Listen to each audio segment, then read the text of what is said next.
Boa tarde a todos. Eu não sei quanto tempo eu tenho para falar. 15 minutos. Ah, é bastante.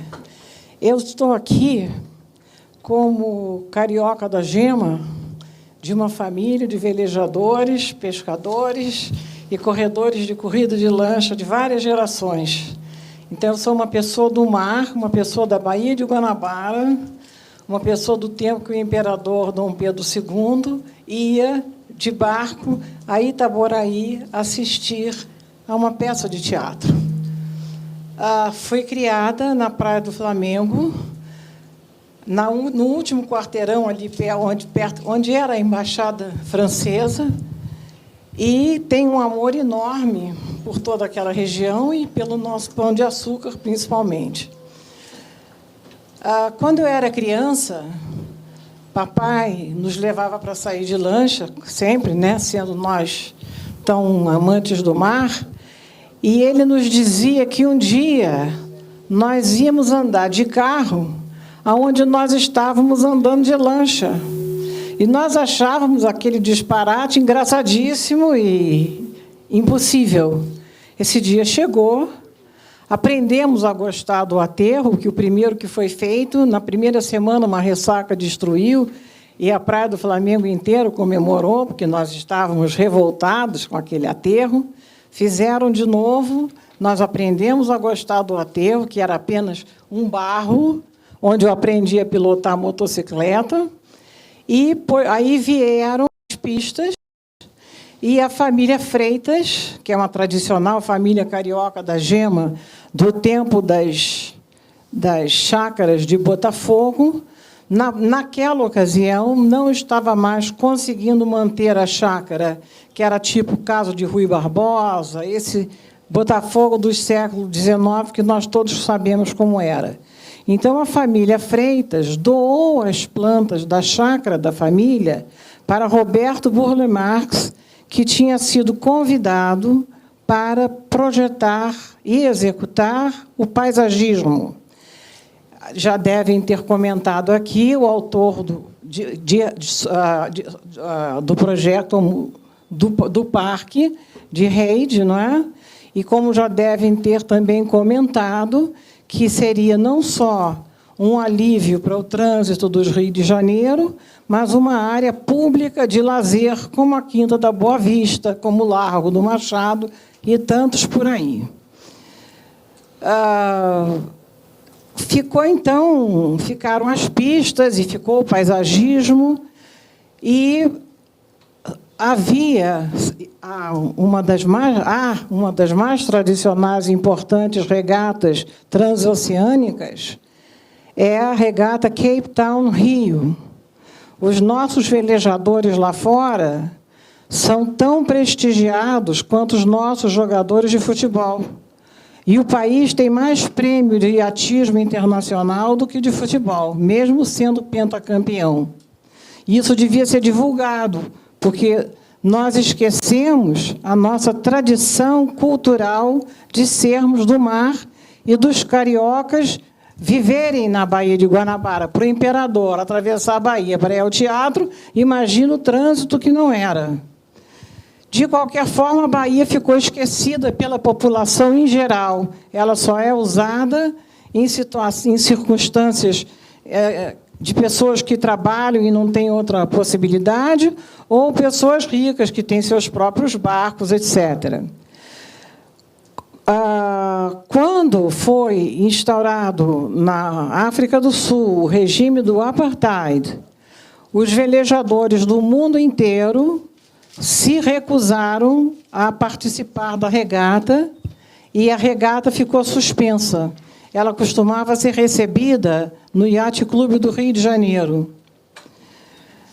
O tempo passou e o rei já tinha determinado, os senhores todos devem conhecer o projeto, já tinha determinado que ali precisava ter uma marina, que o brasileiro do litoral tinha que voltar para o mar. E ele, então, deixou o espaço, inclusive perto dos antigos clubes de remo, e quando acabou a segregação racial na África do Sul, os iatistas todos do mundo disseram: vamos fazer a regata, vamos comemorar o fim do sofrimento dos sul-africanos.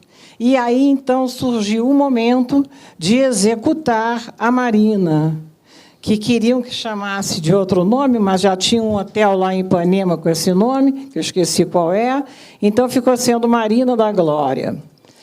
E foi muito pesquisada. Era fundamental que ela não aparecesse para quem passa.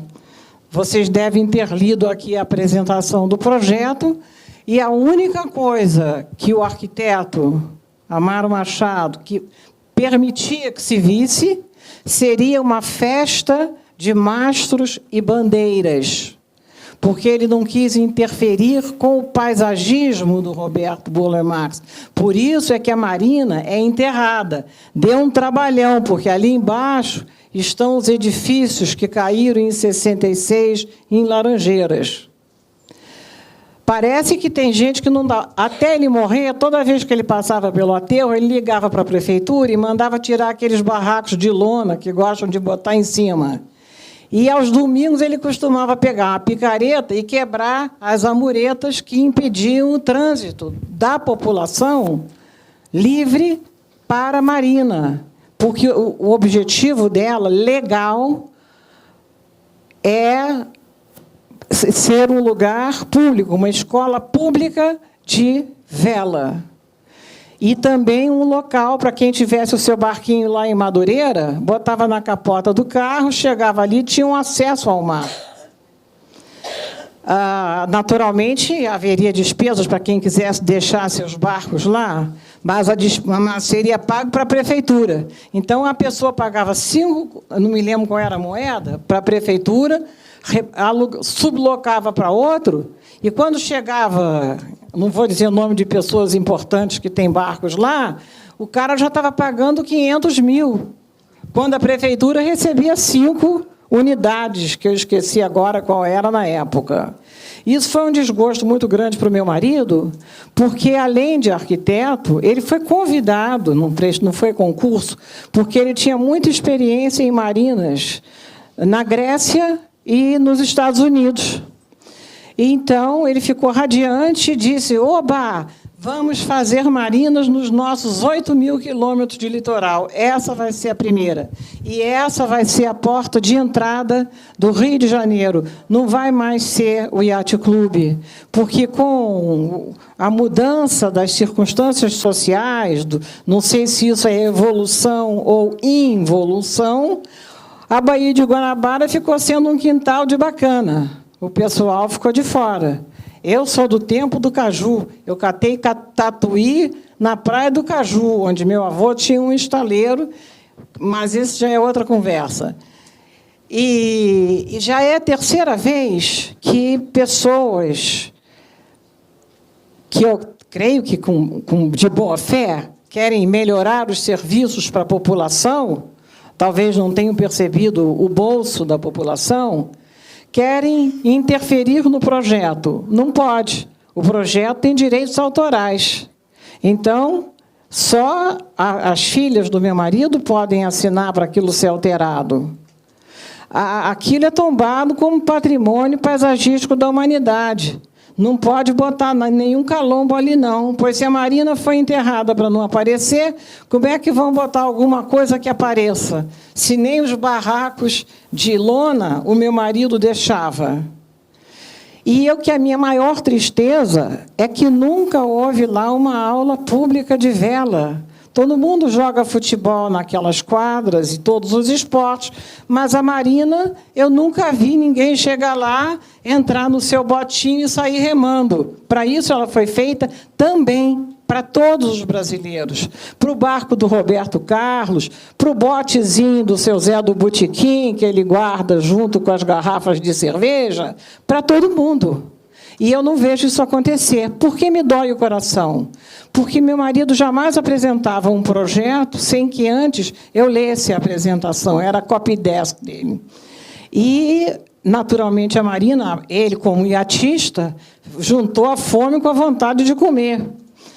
E E eu me lembro que quem calculava para ele era um engenheiro chamado Camargo, o acesso à marina, que tinha que descer para ninguém ver a marina. A marina não pode ser vista, por causa do paisagismo.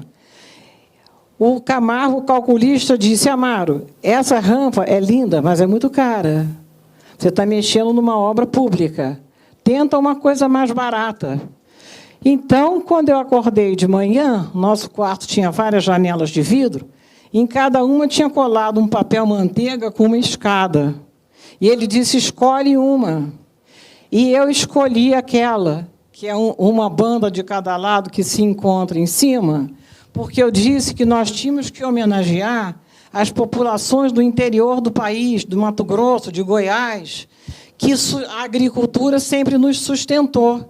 E se nós pretendíamos que a nossa porta de entrada do mar, da cidade do Rio de Janeiro, que é o porto que é, graças à agricultura lá do interior, essa gente lá do interior tinha que ser lembrada, porque senão não tinha Rio de Janeiro, não, nem tinha um Rio de Janeiro desse porte. Eu disse: vamos fazer eu sugiro uma escada de fazenda típica do interior do Brasil, para que também esses fazendeiros estejam recepcionando aqueles que chegam da Cape Town, seja de onde for. E assim foi feita essa escada. Eu tive notícia até que quebraram, deve ser alguém contra o agronegócio, não sei. Mas eu estou aqui também para prestar uma homenagem ao Amaro, que, além de é difícil um arquiteto ter, como se diz, projetos tombados em vida. Ele era carregador de projeto do Oscar Niemeyer durante alguns anos. E um dia o Oscar perguntou: quanto é que você está ganhando, Amaro? Ele disse: nada. E o Oscar era pobre, porque ele estava construindo Brasília e ganhava muito pouco, ele não tinha carro. Mas o meu marido, que era filho de papai, tinha. Então, além de ele dar o carro, ele era o motorista e levava o Oscar para Brasília naquelas estradas. Ele disse: como você não ganha nada? Se não. Aí mandou pagarem um salário, ele passou a ganhar um salário mínimo, e de carregador de projeto ele foi subindo até se tornar um membro da equipe. Então, eu falando aqui como uma carioca da Praia do Flamengo, da Gema, filha, neta de carioca, todo mundo é carioca, basta gostar do Rio, mas para ser da Gema tem que ser filho e neto. Eu estou falando como uma carioca da Gema, que ficou muito braba quando aterraram a Praia do Flamengo, mas que agora é apaixonada pelo aterro. Também estou falando como uma mulher de um grande artista e estou falando em nome da cultura, do mar, do povo brasileiro. Por que você não conseguiu, teve que buscar preto na África para trabalhar aqui? Porque o nosso índio, quando eu tive a oportunidade de viver 15 anos numa ilha que nós tínhamos entre Caravelas e Porto Seguro, em frente aos Abrolhos, convivendo com a nação Aimoré, a tribo Pataxó. Você olha um índio, ele desmonta, porque o universo dele é uma filigrana, rompe um fio, ele desmonta, ele morre, ele vai ser, na melhor hipótese, mendigo. Agora, o negro, meu marido dizia que é porque a África é tão inóspita e violenta, ele sobrevive, ele aguenta o tranco e acaba dominando, fazendo jazz nos Estados Unidos, samba no Brasil. E por que a gente teve que buscar preto lá na África para trabalhar aqui? Porque o negro, ele não esquece a identidade dele. E aí ele faz jazz, ele faz samba, e ele acaba dominando culturalmente aonde ele foi introduzido contra a vontade. E o mar é a nossa identidade. Nós temos 8.000 quilômetros de costa e temos um continente produzindo riquezas para sustentar esse litoral e esta nação. Foi por isso que eu fiz questão da escada das fazendas na Marina da Glória, até comentei com o professor Eduardo. Palácio Guanabara também tem, de um lado de lá, do outro lado de cá, cada um no seu estilo, na sua necessidade, mas o objetivo da Marina da Glória é uma escola pública de vela, um acesso gratuito ao mar a quem não pode pagar um clube, e a porta do Rio de Janeiro para os iatistas e todos os que chegam aqui por mar, os esportistas. Naturalmente, a gente não é a Praça Mauá. Esse foi o objetivo, e não foi realizado até hoje. Quem sabe hoje alguém pensa, é mesmo, isso aqui é uma escola pública de vela. E também tem a coisa, ali é a área não nidificante e tombada pela Unesco. Então, várias ilegalidades, eu não sou muito desse mundo jurídico, não, sou até bastante alérgica, mas várias ilegalidades gravíssimas estão sendo cometidas ali. E eu peço uma coisa apenas, que se cumpra a lei, que a Marina comece, a partir de agora, não vai dar tempo das Olimpíadas, eu acho, e ela poderia perfeitamente, como é, receber os barcos olímpicos. Meu filho é velejador profissional.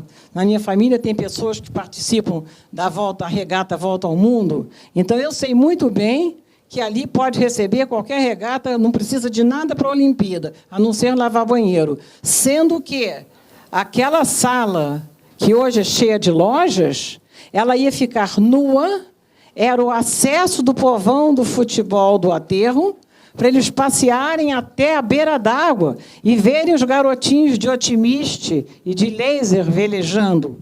E, no meio dessa sala, sozinha, ia ficar uma relíquia que eu tenho orgulho de ser da minha família, que hoje pertence a meu filho, que é a canoa de Laíta, licença número 1 da Capitania dos Portos, que meu pai sempre levou a estátua de São Pedro, o Senhor dos Navegantes, do Caju, a igrejinha da Urca, todos os anos, liderando uma frota de todas as traineiras que vocês possam imaginar.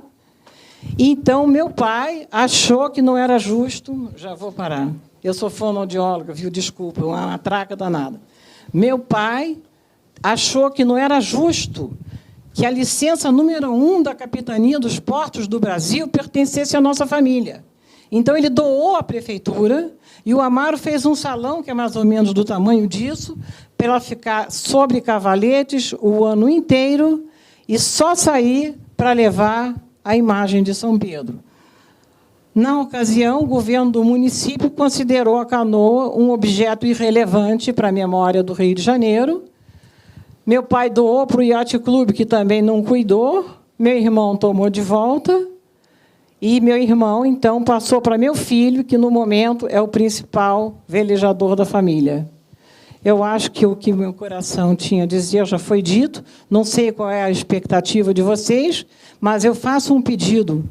Leiam a apresentação do projeto e cumpram a lei. É só isso que eu peço. Senhora Flores, obrigado por suas palavras calorosas, humanas. Agradeço muito a participação da senhora aqui.